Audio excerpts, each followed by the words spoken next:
So I think Kat gave me some themes that we're going to talk about in this Mentor Monday, and let me just find them, because we try and talk on like stuff that's come up for a lot of people at the same time in the Q&A. Themes: job and money, what to do once you know your core fears, manifesting multiple things at once, how to get/improve contact from an SP, taking action in the 3D, asking what to do in the 3D.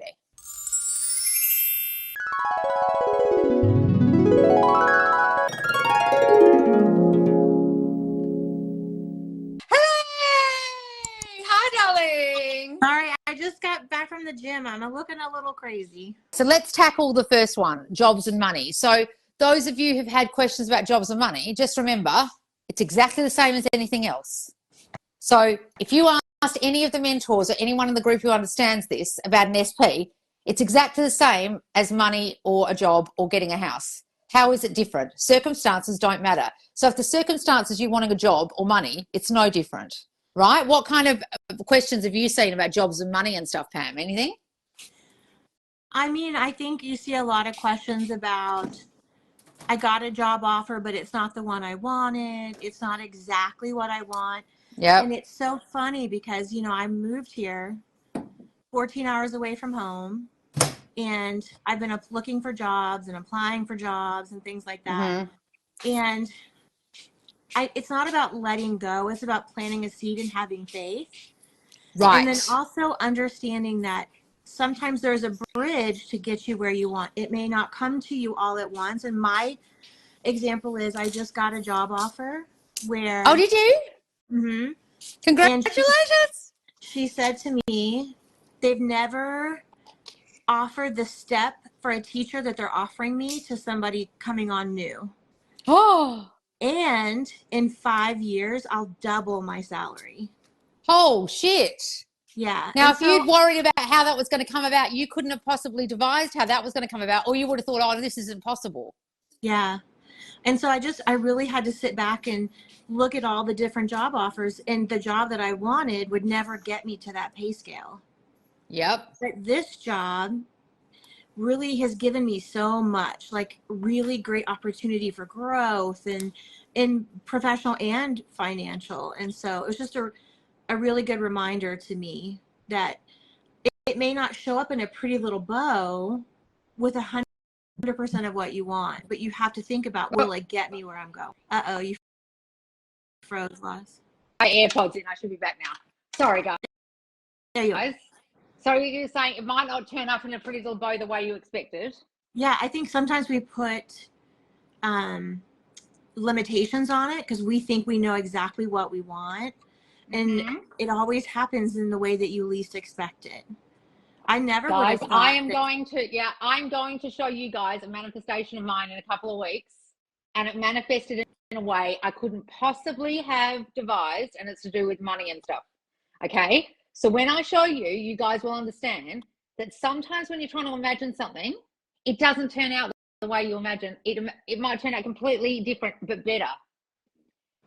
Right? So you've got to understand that it doesn't matter what's happening right now. You're going to get there however it happens. So if Pam wanted a really good job where she moved to, what was it you were actually thinking or imagining you wanted when you moved? Really, I just thought about the salary that I wanted. I really wanted to work with kids again. I wanted to have where I was going to be challenged, but also be around a lot of people that could help me. Mm-hmm. And I really thought about this one job that I thought that I wanted. And I thought about that, but I didn't linger there. I didn't be like, well, if I don't get that, then it obviously didn't happen. Mm-hmm. And so I think we just, even when it comes to like SP, anything really, we limit ourselves by I think you can still imagine the end scene that you think you want, but don't be just don't worry about the middle. Don't worry about the middle, because you don't know how you're going to get there, right? So many of you keep being thrown by the circumstances. And when we say circumstances don't matter, don't you think everything going on between Pamela moving and then getting that job are circumstances? Don't you think everything going on between me and me having something really good happening in my 3D at the moment, financially, blah, blah, blah, that I'll show you in a couple of weeks, those circumstances circumstances didn't matter, and some shitty things can happen. If you just go to the end, it doesn't matter what's happening. And so many of you just aren't getting this. And when we look in the Q&A, it's like blowing my mind that so many of you say you understand this. There's even people who go and answer other people's questions. They're in there talking about circumstances. And you're like, do you get this or do you not get this? Can I give you another example, Loz? Is that... Yeah. So, you know, I'm trying to list my house and sell it. And the whole time I lived in that house, I was praying for a hailstorm so I could get a brand new roof. Praying. Never happened. A month before I left, severe hailstorm, and they called me today and said they were going to place my entire roof for me. No, I'm not living there anymore, but I got what I asked for. That's a literal manifestation, literally what you wanted. Yeah. But you know, all I did was set my mind on the end. I imagined them telling me, people actually on the roof, replacing the roof and all of that. It didn't happen exactly when I wanted it to happen, but it happened before I left that house. Who would want it to happen when you're in the house, Pam? Well, that wouldn't have been very a new roof. Ideal. That's all I needed. You wouldn't have wanted it when you're actually in there, for fuck's sake.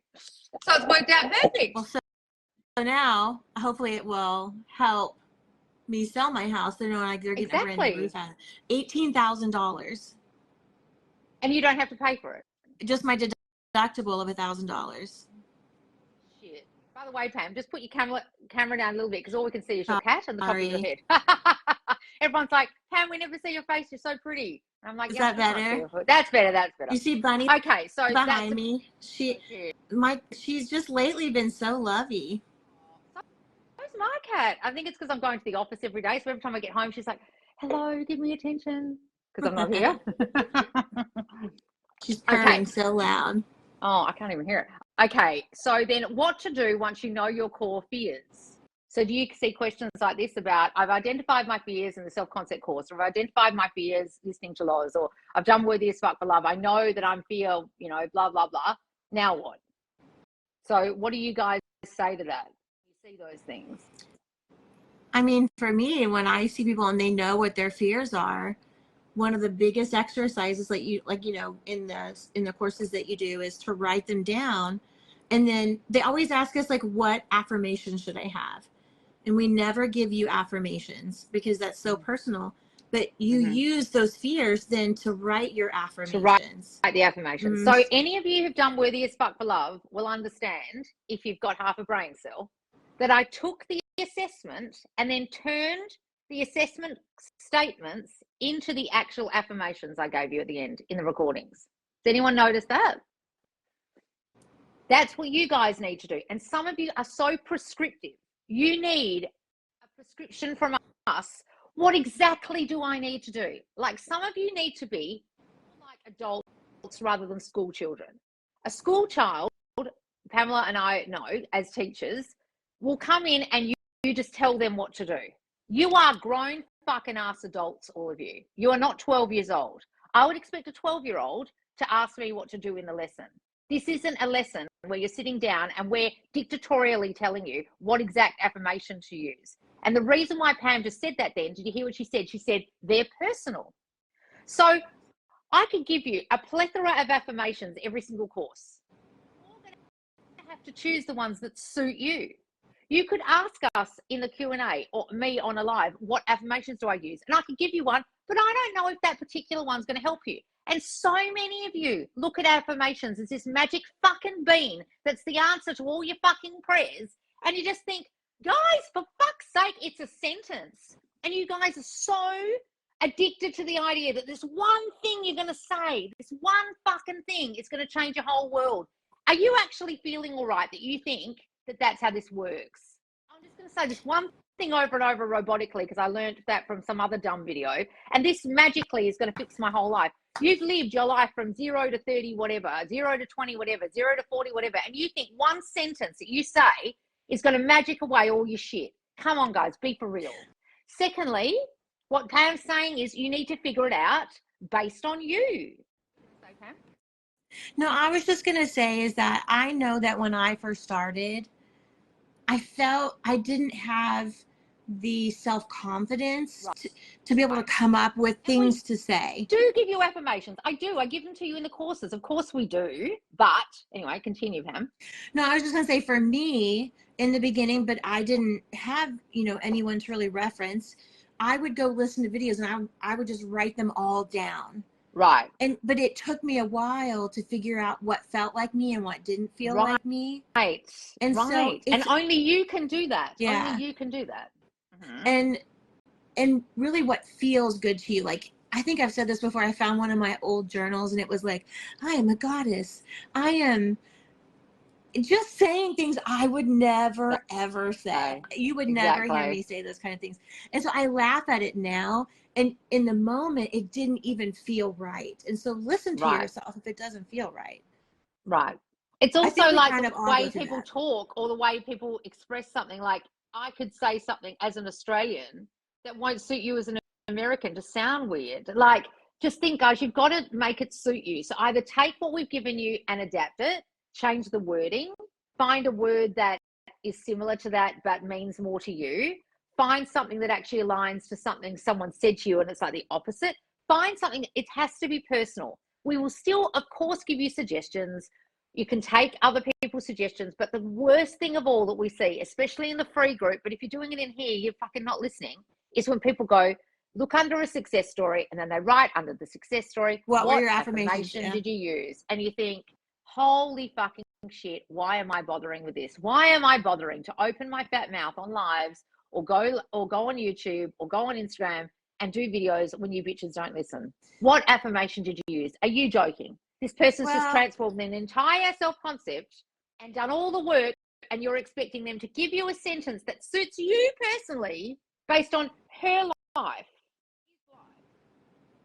Think about that. When you're asking, what affirmation did you use? And I take Pam's point that when you're new, you really need the affirmations. But just think about it logically. You're looking at that person's circumstance. So say they got rid of a third party and got back together with their SP, and you think, because it's similar to yours, that her affirmation that she used is magically going to work for you because it worked for her. That's not how this works, right? You can try it and it might, but when you're asking just for the affirmation, what affirmation did you use? You're not getting that's not going to necessarily help you. Now, somebody left my free group one day because they reported someone who wrote underneath someone saying that. You don't need to ask that. What you really should be asking is like, my self-concept issue is this. How do you think, you could help me? Or this is similar to my story. My self-concept issue is blah, blah, blah, right? And then this person reported the comment and said, I'm reporting this comment, that person's bullying that person. I said, darling, I've literally just done a video on YouTube saying, please don't write underneath posts, what affirmation did you use? That person was simply replying, saying, don't say that. It's not helping you. Then they're still living in the victim mindset. Yeah. Then this girl got upset that I said, don't report the comment, because I was standing up for that person. I said, standing up for them. They were doing something that I said not to do. And now you're standing up for them, are you? You don't watch my content, do you? She's like, well, I obviously can't be in this group if I can't stand up for other people. I said, stand up for other people? What are you on about? This is a manifestation group. You've got an assumption that person was getting bullied. That's your assumption. What are you on? Like, literally, what planet are you on? Have you ever watched me? And then she left the group. And I thought, fuck me. If you're going to be in my group, can you at least watch the content? Don't be in the Facebook group or in the squad and don't watch the videos. Don't be in the squad and don't do the course videos. If any of you are in the squad right now and you haven't fully done Be Their Priority, don't come crying to me when we take it out tomorrow. And then say, oh, I missed the videos. Are you fucking joking? It's been in for 2 months. Not watch the content and then just ask questions, please. I'm begging you, because that's when you drive us all crackers, okay? Because you're not actually doing any listening. All right, Pam, what's the next one? It says, I was going to say really quick too, I think in the beginning, people think that there's magic in the affirmation, and that's why they want them so bad. They don't realize it's really about you, not the words themselves. Exactly. And I say this all the time, affirmations are simply a tool said in repetition to create new assumptions. Simply saying the words. Say that again, Pam. Say that again, Pam, because that was genius. Affirmations are just a tool said in repetition to create new assumptions in your mind. Now, when we say said in repetition, so You bitches not wrote, yeah, who fucking don't understand this and say to me, but you don't teach robotic affirming, you're against it, you're contradicting yourself. Hello, are you fucking deaf? Repetitiously means like I go to the gym every day, but am I going to the gym 24 hours of the day like a robot? But I'm consistently going to the gym every morning. That's repetition. Repetitiously means on repeat, but it doesn't mean robotically. And robotically, if you're a robot, means without any kind of connection to thought or feeling, right? Or conviction of any kind. So think about a robot. It has no brain. So when someone's teaching you to robotically affirm, they're saying, switch your brain off, disassociate from what you're saying, and just say it rote until it kind of turns into gobbledygook just for the sake of repetition. But if it's not connecting to your mind, it doesn't have any meaning, and you're not saying it or thinking it with some conviction, it literally is useless to your mind because it's not connected to your mind. And that's how they're teaching you to do it. Now, some of you may have successfully done it, but what I'm saying is, A, that's not connected to your mind because it's robotically, and all you need to do is repeat. And thirdly, are you going to robotically affirm for the rest of your life? It's not sustainable. So please go and do it if you're so addicted to that shit, but you can't do it till you're 85, can you? That's ridiculous. Well, think about, right? Just like if you think about when you, if this is your situation and you created a third party, did you do that mindlessly, without any attachment to it? Right. No, but you consistently went into your mind and you visited it. You created this assumption in your mind, oh, they're cheating. Yes. But it didn't take a lot of work. And you weren't just saying it 1,000 times. And guys, so many of you don't get this part. What Pam is saying right now is going to be two-pronged to what we're talking about here. It's talking about the repetition of something creates something. So you need to understand you're already doing that with the bad circumstances you've created. And that also means if that's true, then it doesn't matter what the circumstance is, does it because you created it. And all you need to do is what? Repetitiously think the opposite. Ta-da! Oh my God, that means circumstances don't matter.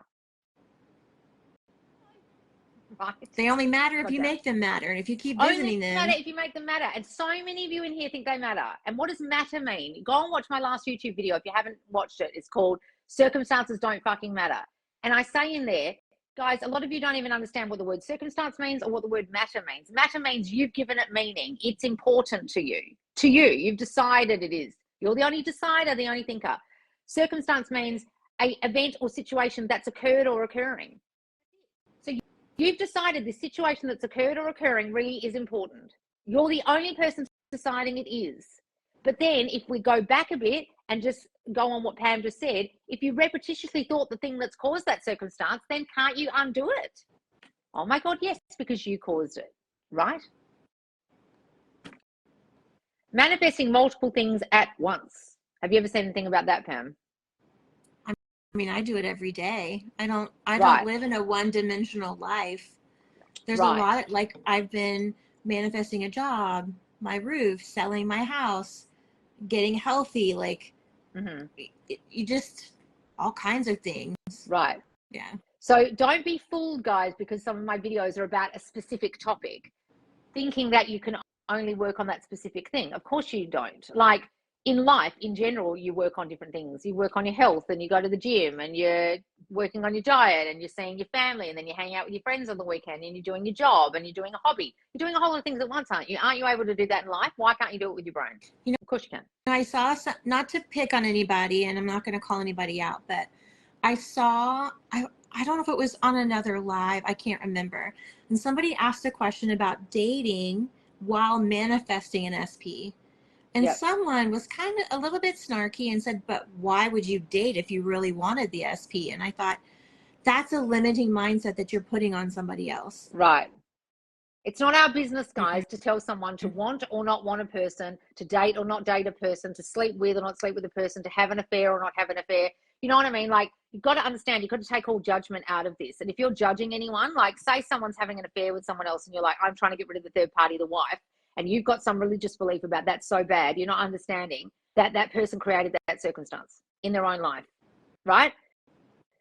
So if they've created a circumstance where they feel the need to date others, that's the circumstance they created. We're not here to judge them about it. We're just here to help them. And if you can't help them and you want to pass judgment in the Q&A, please don't talk. There's no judgment here, guys. You've got to understand this is a non-judgment zone. You know why? Because you're the one judging them. You're the only thinker. You're the only judger of someone else.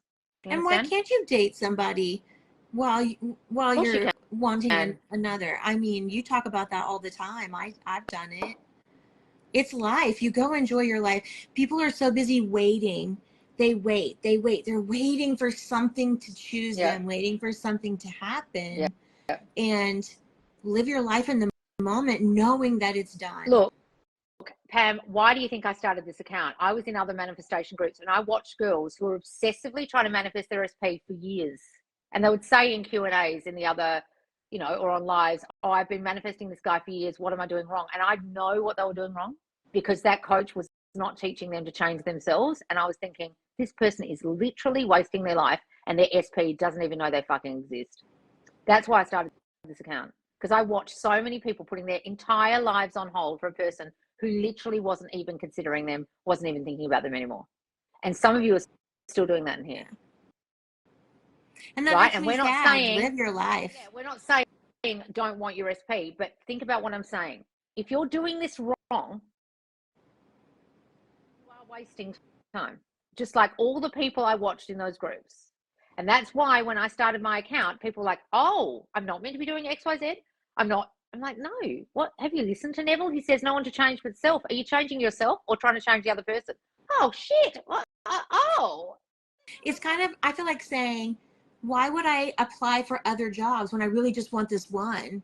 But I had no idea that this amazing job would come and I'd be like, well, this is great.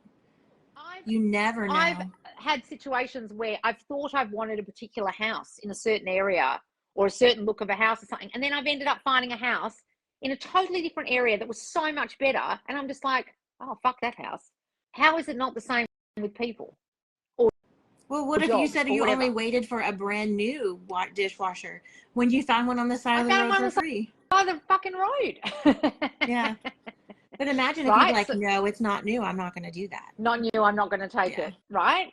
So this is the thing. So many of you discount someone coming along, and we're not saying don't listen, don't be hearing things. We're not saying don't want the SP you want, but listen very hard when we say this. Whilst you're manifesting an SP, as you change yourself and your self-concept starts reflecting out to other people, you might have such an old story about your SP that he barely picks up on it because you've got such a fucking shitty story.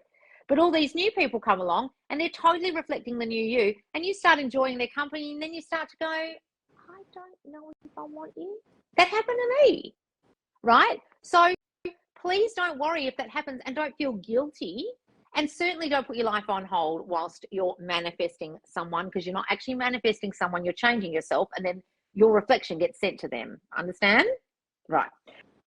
How to get / improve contact from an SP. Well, we had a whole bloody course on this, well, a challenge called Manifest Contact. Now, Manifest Contact was so goddamn popular, guys, that we are going to put it on our website as a full-blown course, also with extras like meditations from me, okay? Manifesting a text meditation, a whole lot of stuff. So if those of you in the squad right now, or you're watching this on YouTube and you missed it, don't worry, it's going to be on my website because it was so successful. We had so much contact coming in from SPs during that course. Okay, so what did we learn during that course, or how to get, well, let's do get contact first rather than improve it.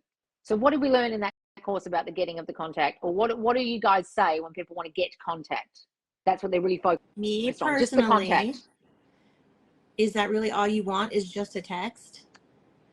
Do you want, because I think we want that dopamine hit. We need something to make us believe rather than living in the end. If all you want is a text, you're going to be complaining 2 days later, well, he texted me and then he's ghosted me again.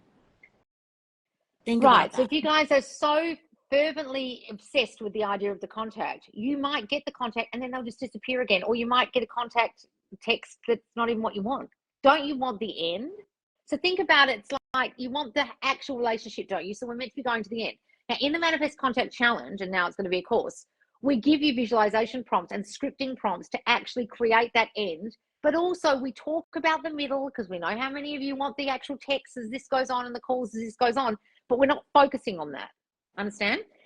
Then let's talk about improve contact from an SP. So personally for me, that has to do with the old story you hold about that person. So for you, have a really shitty story about the person never contacting you, being hot and cold, read your question as you write it and think, what are my assumptions here as I write this? My SP is hot and cold with contact. How do I make them? What's the assumption there? They're hot and cold. So how are they going to be? Hot and cold. Right? Because I think we get in our own heads. They might text you and then you're just like, oh my God, what's he doing right now? Why isn't he texting me again? What's he doing? Oh my, and we start creating these scenarios in our head rather than just saying, I'm powerful. Look, he contacted me. Right. And then just imagining, it moving forward rather than getting stuck in what they're not doing. Yeah, and then sometimes you guys get the contact, then you fuck it up by worrying what that means or worrying where it's going to go afterwards. So you've got to be on top of your thinking when it happens, like as you're getting the contact, when the contact happens, etc. All right, because a lot of you really stuff it up afterwards when you get what you wanted, and then you start freaking out. Okay. Well, they freak out because they didn't show up on a white horse with a 10-carat ring and a trip to around the world. Not saying that can't happen, but you got to allow things to come to you. Good guys, I know that allowing is a very Esther Hicks kind of thing to say, but you've got to allow it to unfold. You don't know how the story is going to unfold. So your SP could write, okay, I'll show you an example.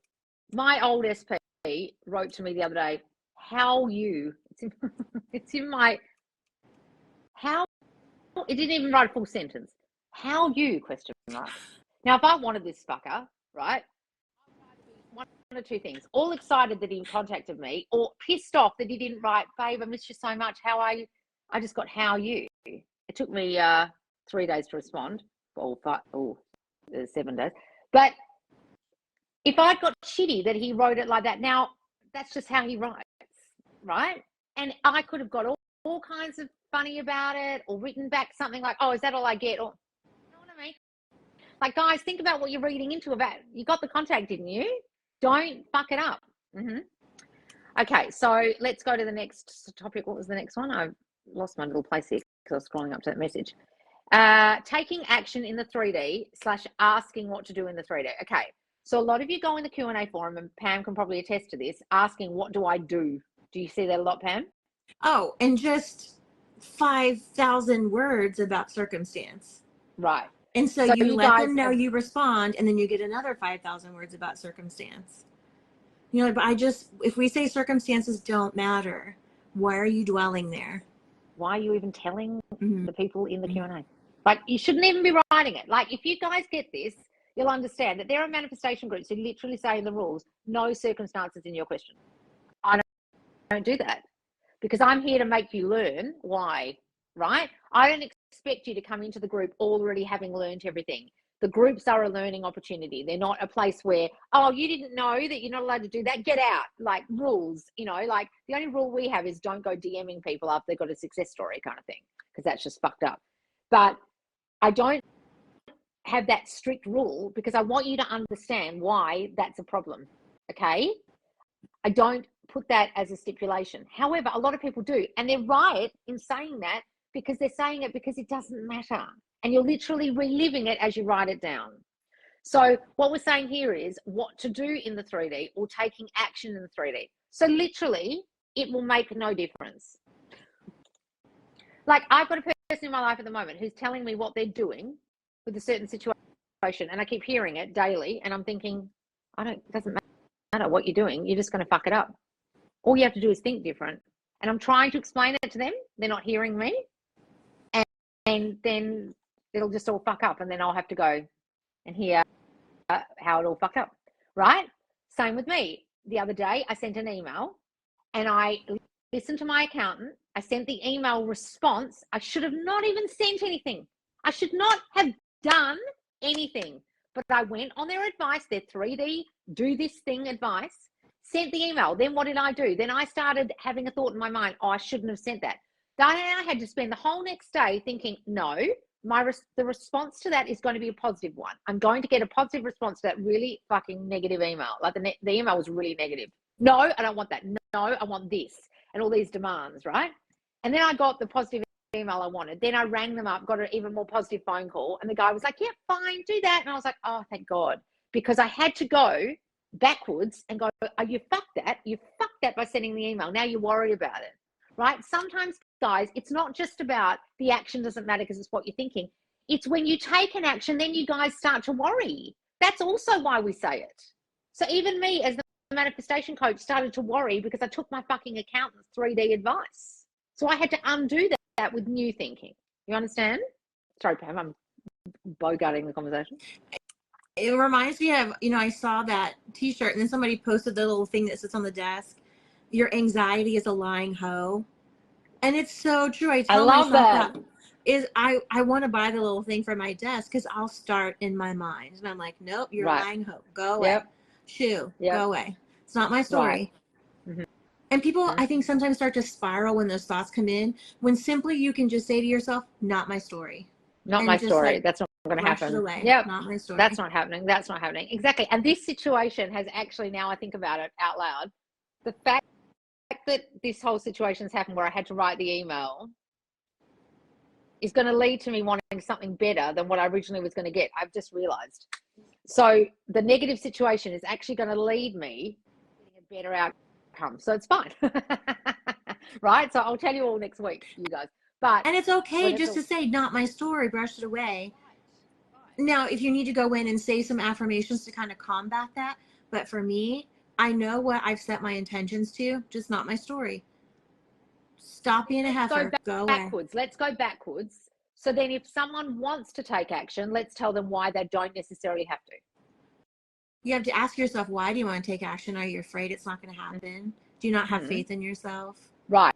And what do we just need to do to have faith in ourselves? What do we need to do instead? Like for me, if I want to take action, I have to ask myself why I want to do it. Mm-hmm. A lot of people want to say, what are they? Oh, bridge of incidents. You can't label it that if that's not what it is. You're just acting out of fear. When I tell you what's happened to me in the last couple of weeks with bridges of incidents, it'll blow your fucking mind. I've had so many bridges of incidents. I've wanted a certain thing and then something else has happened and leading me to the better thing in two situations. But you didn't concoct those in order to get there. Fucking bridge of incidents. I mean. That's the point. Yeah. We don't know what the bridge of incidents is going to be. It's unknown to you. Okay. So what Pam's trying to say is, first of all, ask yourself, why do you feel the need to take the action? Okay. And if you really assess yourself, you'll identify a fear there. If I don't do X, Y, Z, this won't happen. So if you feel like you need to give your specific person an ultimatum, for example, what's your assumption behind that? That you aren't getting what you want and you need to tell them what you want. And if you don't tell them, they won't know. Right? So think about that logically. What's your assumption there? In that ultimatum giving that you gave your SP, well, there's an assumption they're not going to do what you want, so you have to tell them. You've got an assumption they don't give you what you want, and you've got an assumption you need to actually force this and force them to do something or scare them into thinking you're going to leave to make them do something, because really deep down you've got the assumption they don't want to do what you want, or they don't want you, or they don't love you. If you just went in your mind and assumed they were now different and they treated you differently and gave you the thing you wanted and were a person who loved you and gave you whatever you wanted without you asking, they would be that way. But the fact that you need to sit them down and give them an ultimatum about this thing you're upset about, and the thing you guys don't get is when you give the ultimatum, it's never about the thing you're giving the ultimatum about.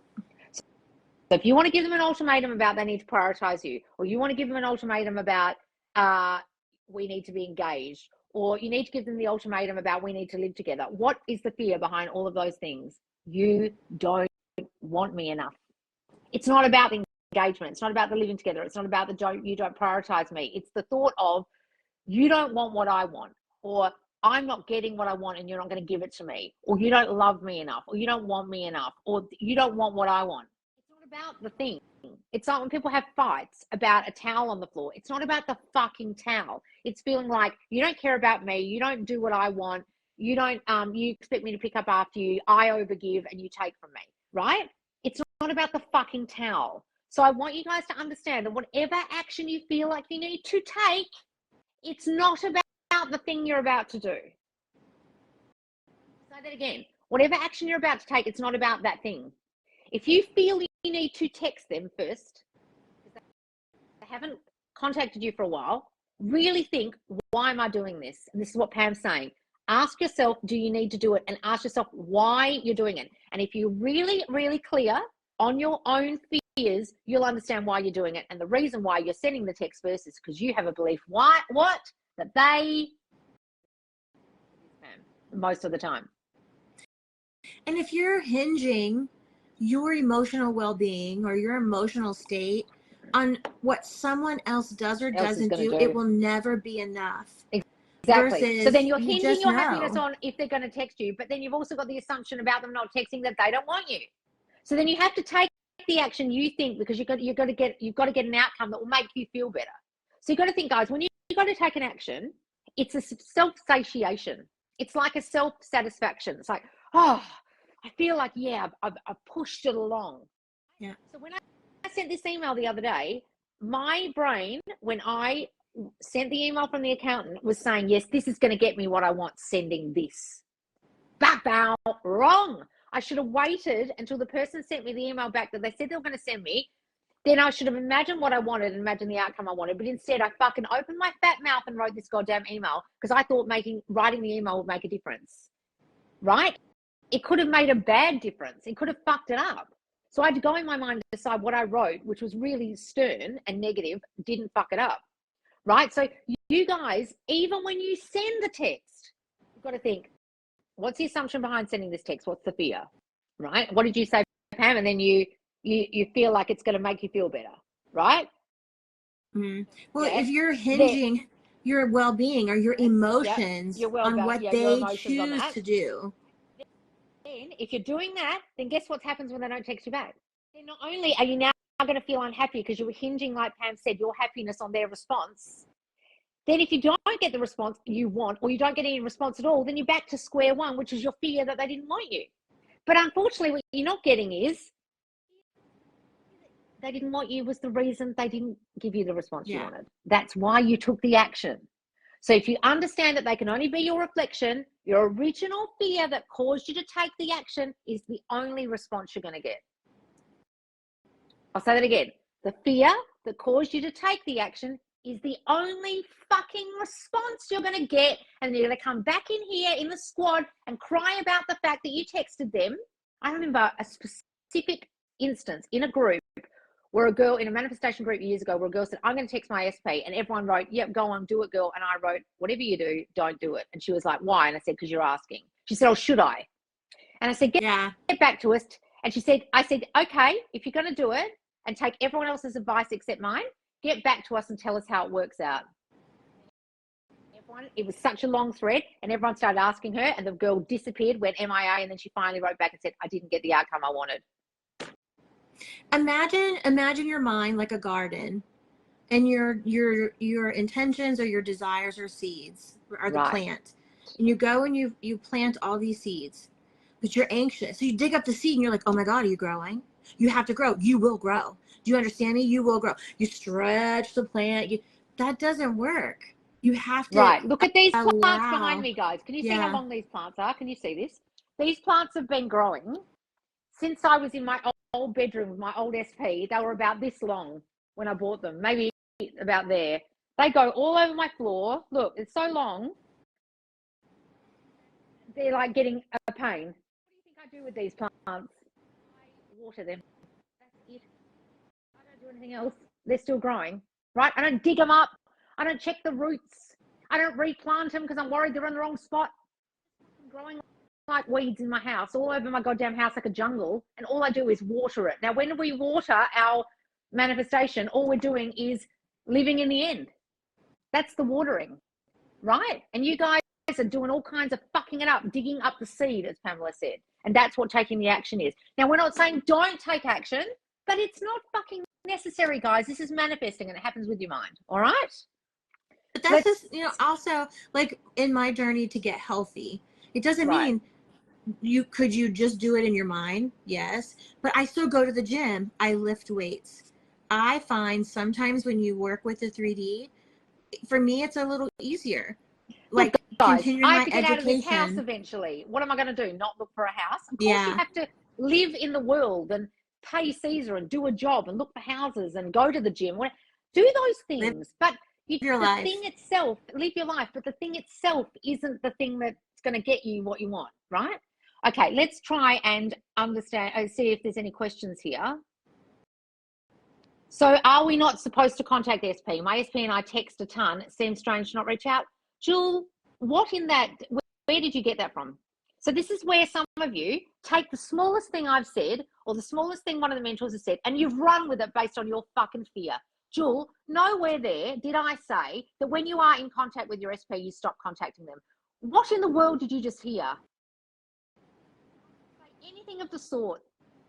You run with a fear that you're doing something wrong. Are you a person that constantly comes in my lives fearing that you're doing something wrong? Oh, you would have to be one of the top perpetrators of that right now. And now you've heard something I didn't even say, run with it, freak the fuck out, and then written a question about, oh, I meant to text him back. We got to go. What the fuck? I didn't even say that. Guys, when you freak the fuck out and read in something I've said, really hear yourself and think, I write this question, am I freaking the fuck out? And Loz didn't even actually say that. What's that saying about my self-concept? Is that saying I've got a real fear I'm going to do this wrong? Holy shit, I really need to work on that. Jesus Christ. Stop hearing things I'm not saying. Because guess what? Who you do that with? Your fucking SP. You know, it's about perspective. It's about perspective. The first time I ever heard you on Facebook was after my SP and I broke up. And I took it as you were saying, everything was my fault. And my comment to you was, you crazy, blah, blah, blah. If you think I'm going to take responsibility for what he did. And look at me now. I tell you what, Pam, there are some bitches who've made TikToks about me. Like, that girl says everything's your fault. When have I? That's not what I'm saying. That's what they want to hear. In the world, that's what they want to hear. And they're victims of their own reality. And you're like, oh, man. Okay, so, Jesus. Getting in the flow state has been a game changer, just relaxing and let it all come. Guys, exactly. Just allow it to unfold, please. You don't know how the story's going to go. Stop trying to write it. You can do whatever you want in the 3D. No one is here to say you can't. Exactly. The thing that matters is most is when you're thinking, what you're thinking, when you're doing it, and why you're doing it. Exactly, darling. Okay, hang on. Any cat saying, taking action in 3D is every week. What do I do? What do I say? What do I affirm? What tool to use, etc. Oh, okay. You see that every week. That's another one of our mentors. People always want us to tell them what to do, and we can't tell them what to do.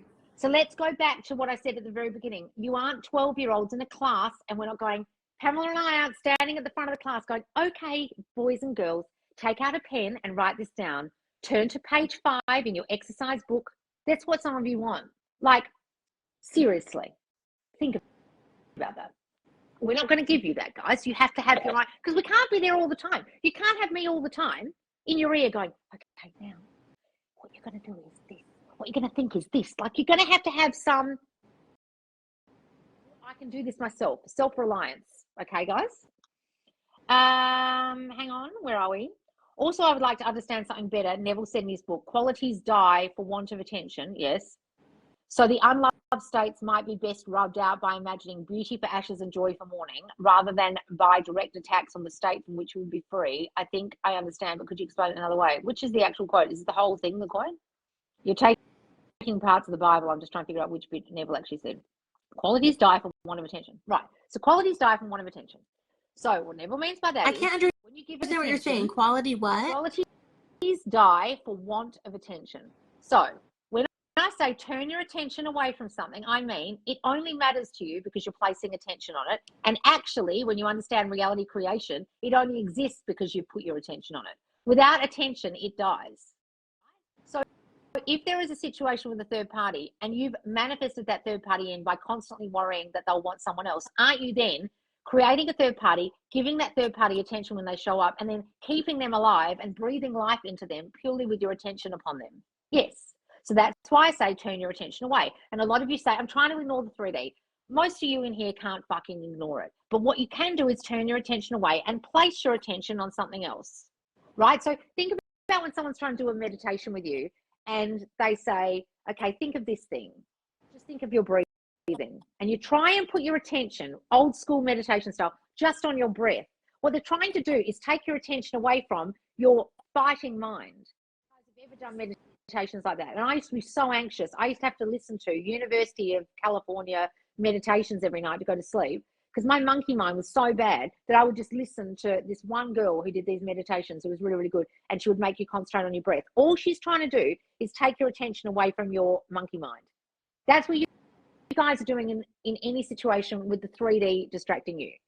It's like you're in a meditation, you're just concentrating on the breath. You're turning your attention away from that and you're placing your attention on something else, and then it withers and dies away. So then my anxious thoughts wither and die away because I wasn't placing attention on them so much. You understand? So the unloved states might be best rubbed out by imagining beauty for ashes and joy for mourning. Right. So the unloved states might be best rubbed out by imagining beauty for ashes, joy for mourning. Right, right. So listen to this. They will be rubbed out, placing your attention on the good scenario rather than the bad. Beauty for instead of ashes, and joy instead of mourning. Right? So instead of you thinking of a bad scenario, think only of the good scenario. Instead of attacking it with direct attacks, he's saying, which is 3D shit. Well, and I think people, we hear all the time, they say they're exhausted, this is work, this is too much. And it's because you're fighting your thoughts. And like I said the other day, this is a quote that I swear sticks with me every day. You don't have to attend every fight your brain invites you to. Right. Why do you have to battle it? Take off the gloves and just do something else. Say, not my story. Take its power away. Because are you in control of your thoughts, or do your thoughts control you? That's really what it boils down to. Which one are you? Mm-hmm. And some of you are so concerned by the one thought you had today that was bad. No, guys, fuck's sake. Like, so many of you are in a catatonic state of anxiousness. And we're trying to get you away from that. And trust me when I say, I used to be on the strongest antidepressants and anxiety meds for most of my life. I do not take those things. I have not taken those things since I discovered all this. Okay? You don't need it anymore when you realize you're the one causing those thoughts. However, I'm not saying go off your meds, but I'm saying if you do have a few bad thoughts, stop freaking out. Some of you are big freaker outers in here. And then you start fighting your mind because you think, I thought that bad thing, is that going to manifest? And you come in, is that going to manifest? Well, what are we going to say to you? Probably. That's how this works. Oh! And then you freak out even more. Oh my God, it's going to manifest. And you're like, fucking beans for a minute and realize that the freaking out is paying attention to that bad circumstance. So guess what you're going to do? Create more of it by paying attention to it. Let it wither and die and have a new story that's the opposite, please, and turn your attention away. What's this saying? Be the thermostat, not the thermometer. Like, you make the decision and set where it's going to be, not just react to what is it. I know you talk about Ani, but she always says be an observer, not a reactor. That's perfect. Ani from Create Your Future, I love her. She's always been my favorite coach over there. She says, not a reactor. Isn't that what she says? Yeah, she's being an observer. Yeah. It's kind of like what Sarah from that, I forget what book is, Power of the Pause. Be an observer. Watch. Don't be so, because I have been in my past a severe reactor. Just not anymore. And if I do have a severe reaction, I have to ask myself why. So you guys, some of you can't observe your thoughts. Now, some people will say things like, if I'm looking at the sky right now, observe your thoughts like clouds going by. We're not saying do that, but we're saying stand outside yourself and observe. Can you be the observer of your own thoughts? Then you change them. You don't just let them go by and don't change them. But once you've observed, then you change them. But you don't have to change every little infinitesimally small thought you had today. Stop trying to do that, please. Okay, let's go down. I literally just say no and start thinking other thoughts. Great. I love that. Very good. Hang on. Actions in 3D also feel a lot like trying to control the outcome, which I had to work on not trying to control it. Exactly. And that means you don't trust yourself. This is going to work, guys. You don't trust your power, as Pam said. Anytime I'm trying to manipulate it, it's always my fear. Exactly, Emily. Hey, lovelies. I do have a question about what it means in my self-concept, or how to approach when you crossed. Oh, God, this is a long one. This is going to be a whole lot of circumstances. Fuck me sideways. Are you really expecting me to read this out? This is an essay. Oh my God. Are you for real? You want me to read this out on a live? I'm going to get a new ass ripped in you, but okay, I'm going to read this whole fucking thing and we'll get to the end and we'll discover 10,000 gazillion circumstances. Hey, lovelies. I do have a question about what it means in my self-concept, or how to approach when you crossed upon a contradiction in your own self and realize that your self-concept is worse than initially thought. Well, that's your assumption. The past 2 months of doing Me the Priority, I came to the contradiction of myself not even feeling worthy of doing this journey for myself. All right, well, that's a great discovery. Tick. Like, even being told that you shouldn't be doing it for getting my SP makes me think, like, but what worth am I to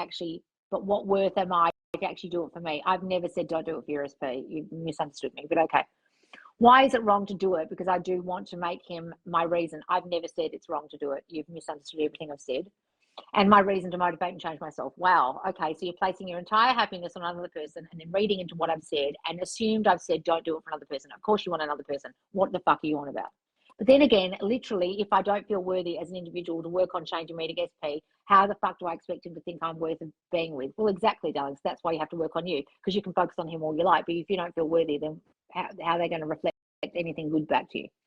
So, like, I became aware of that contradicting thinking, and it's kind of making me feel frustrated with myself for that. Well, good, because you're waking up to your own shit. Hooray. You guys expect this to be a cakewalk, do you? But I've seen successes not doing with SP directly. Like, I know I've got positive progress coming in from really being a really suicidal person that always wanted to die, actually joining the squad and deciding I want to change myself and becoming comfortable with being accountable on my own BS. Well, good, darling. But also know I'm really harsh on myself sometimes. No shit. And sometimes I'm beating myself up for becoming aware of how bad my self-concept was, and I don't want to feel like that anymore. Well, I'm glad you don't want to feel like that anymore, darling, and you're not going to go jump off a cliff anymore. I've been there. Look, you're in the right place to not go and do that, okay? Just when you're discovering this, you might feel a bit shitty. You might go and beat yourself up a little bit if you're a beater-upper of yourself and go, oh, my God, look at all this shit I've thought about myself. But that, you don't give up just because you've discovered stuff. We're trying to observe stuff so we can change it. Don't beat yourself up because you've made discoveries. You have to make the discoveries to be able to change it, okay? So please don't be harsh on yourself. Thank you so much. That's right. So you sound like, very much like me, you're a person who constantly beats themselves up and thinks they do things wrong and then feels bad about all the shit they've been thinking. Right. A lot of us in here have been there. A lot of us in here have been suicidal, or a lot of us in here have been deeply depressed. Just because, darling, you're seeing success stories in here doesn't mean you're not going to be one of those. It just might be a little more of a process for you because you have a little more deeper shit that you have to uncover. That's fine. So did a lot of us, okay? But don't give up on yourself so easily and think, oh my God, this is all too hard, or I've discovered all of this. What now? A lot of us have discovered a lot of this, but we don't then give up on ourselves and think, oh, I've got too much shit to change. Okay, if you do have that thought, then you're going to be so overwhelmed. It's like at the moment, my PA gives me tasks and I just look at Monday. On Monday, I don't look at the rest of the week. If I look at the rest of the week of my to-do, I will fucking freak out, because then there's all this thing at the top of my to-do, this electrical to-do that says overdue, overdue, overdue in red letters. And at the top of my to-do at the moment, there's about 50 overdue things, or maybe 25 really overdue things.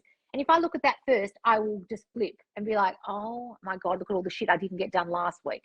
That's how you guys are when you see all the thoughts that you're having. Don't do that. Just take small bites at a time. Tackle this one thought today.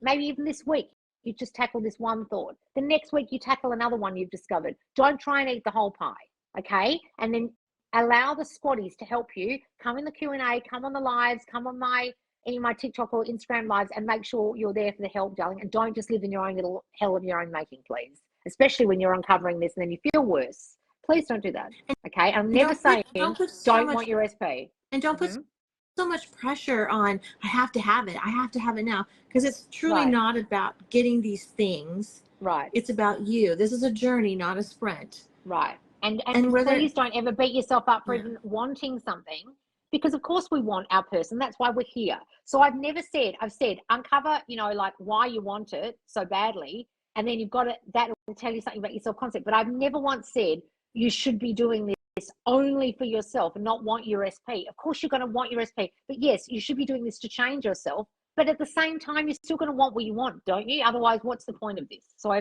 you've kind of misunderstood me there, darling. Okay. Hang on.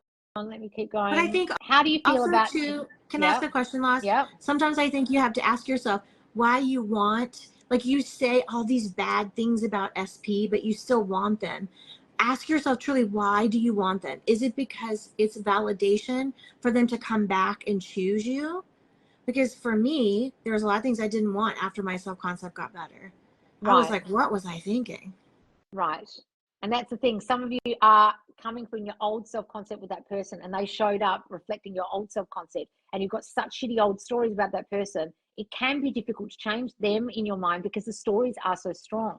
So you've got to be really honest with yourself. And then sometimes when you really level up and you really are thinking about yourself and you really are feeling worthy, you may not want them anymore, and that's fine. Okay, because at first I understood it a bit like example of me, something feeling abandoned. I don't know what that means. You put asterisks here. And affirming that I'm never abandoned and people love and stay for me would kind of be concentrating on the state I want to erase. Yeah, so if saying the word abandon or people never leave, but the word abandon or leave don't work for your brain and make you conjure up images of people leaving, that's why we don't give prescriptive affirmations. Because I could say, people never leave. They always say I might stay in my reality. I never get abandoned. Well, fuck, that might totally trigger you, that affirmation. And I prescriptively told you must say, I never get abandoned. And then it makes you triggered. So that's why we're saying, use your own fucking brain, guys, and make up your own affirmations that actually suit you. Okay. Hang on, guys. I'm scrolling up. The self-assessment that comes with working on your self-concept is, it can be exhausting, guys. That's fine. I find a battle with sleeping tapes. Well, yeah, with my sleep tapes, guys, sometimes it can be a bit of a battle. Push through. Okay. Oh gosh, when you didn't have tapes, I was listening to Dylan James. I swear to you, Loz, I woke up in the middle of the night and he was speaking a foreign language. Which isn't the case, but that's what my brain heard. I had a demon voice and I couldn't understand what the fuck they're on about. And then I realized the subconscious was changing my voice in your sleep. Your brain will do anything to stop you hearing this shit. Someone's written, can't wait for the August challenge. Hooray! So guys, just remember, Be Their Priority is coming out of the squad tomorrow. So if you're seeing this on YouTube, it's probably already gone. And our new challenge starts August 1st. And that is the Summer Lovin' Challenge. We're concentrating on getting the summer we want. Now, if you're in the Southern Hemisphere and you're in the middle of winter like me, just imagine either summer visualizations or just imagine the winter you want, okay? But what we're giving you is visualization prompts to really imagine the end, to really go to the end of the romantic love life you want. This is a really lovely challenge where we're really conjuring up images in our mind of us on vacation with our SPs. We're going to have meditations. We're going to have a sleep tape from me. There's an introductory video, a playlist, a whole lot of visualization prompts every week. You've got extra cool stuff like memes and fun things. And then you're getting extras from me, like a meditation, guiding you through how to get what you want, and also a sleep tape, all right, exclusively in the squad. So guys, make sure you're ready for that, and make sure you look up the hashtag Summer Lovin' Challenge in the squad if you lose anything. Should be all in the guides, but if you can't find it, you'll find the hashtag, okay? All right, I think that's there's a really good one. Yeah. Can I read this one to you? It says how, because this was really a big thing for me when I lost my mom. How does grief play into this? I lost my grandpa yesterday, and I'm seeing old stories here and there, and I can point to self-concept issues where it's coming from. But I feel so mentally exhausted trying to grieve my grandpa and stay on the top of my mental diet. Any tips on how to stay on top of everything while grieving? Right. You talk about that, Pam, then I will. Well, I know for me, losing my mom really put me in a terrible state. And you have to give yourself time to grieve. We're always, you know, in our thoughts. But if you need to take time away from whatever it is you think that you are working on, that's okay. Give yourself grace. It's okay to grieve. It's okay to be sad. Right. For me, that was the most important thing. And guys, you have to grieve. You know, like when I lost my mum this year, and it's a process. And there's times when you're feeling okay, and there's other days when you just lose it. And I remember I was walking through a shopping center after my mum died, like months afterwards, and I just lost it crying. And I was walking through the shopping center because I walked past this one coffee shop we used to go to as kids that wasn't even there anymore. It was like a newsagent now or something. And I just lost it. And I had all these memories flooding back of like mum walking us around. And I just thought, I thought I was fine. And then next minute, it hits you. It's awful grief, especially if you've lost a parent or a grandparent. When I lost my granddad, I cried for months because we never got to say goodbye to him. So guys, if you're going through what I'm experiencing right now, I'm just reliving that. It's a process. Don't force yourself to be doing this, like working on yourself right now when you're feeling this. It's almost impossible. So give yourself some grace, please. And don't feel like it's going to undo anything. And grief is not linear. Right. It's all over the place. So people may have opinions and they say, get over it. But grief is not point A to point B. Right. It's what you need to heal. And the thing is when my mum died, some people were really surprised how well my brother and I were handling it. But it was because my mum had actually almost in our minds died 4 years ago when she got really bad Alzheimer's, and she wasn't the same person. So we had already grieved her, and I went through that grief actually 4 years ago. So I handled it very differently than if she'd suddenly died. I never got to say what I wanted to say, and I haven't gone through that process already. So everyone experiences it differently, darling. So whoever that was who asked that question, just know it's a process and don't worry about it, okay? Yeah. Any more questions? Thank you for your answer, Loz. I'm going to work really hard to find a way to affirm against my abandonment issues without triggering myself. Well, good, guys. Don't use affirmations that trigger you. The last thing you want to do is use words that are going to trigger you. All right. Pam, is there anything you want to add before we go? Just persist and be disciplined. You're the only one in your brain 24/7. Right. You are the only one. You can come into the squad and you can ask questions, but truly you are the only one that's in charge of what's inside of here. Right. And you have the power to do it. You have the power to do it. And if any of the mentors told you what they were feeling like when they first joined me, they would be feeling like a lot of you feel right now. Look at Pam now. Okay, Pam just got her own roof fixed by imagining hailstorms. You know what I mean? Like fucking hell. So if you went back in time in a time machine and met Kat or Pam or Marianne or the Sarahs or Wojciech or whoever mentors in my group, you'll understand that this is a process and they got here by doing the work and being disciplined and persisting, like Pam just said. All right, guys, thanks so much for joining us. Make sure you check out the challenge that starts on the 1st of August. It goes for the whole month of August in the squad. You'll find it under the guides or in the hashtag Summer Lovin' Challenge. I'll also have a meditation, a sleep tape, a video by me. It's going to be so full on and so cool and so much fun. It's a really fun love challenge. All right, guys. And make sure you also follow me on YouTube if you're watching this on YouTube. All right, guys. I'll see you soon. Bye, guys. Bye, guys.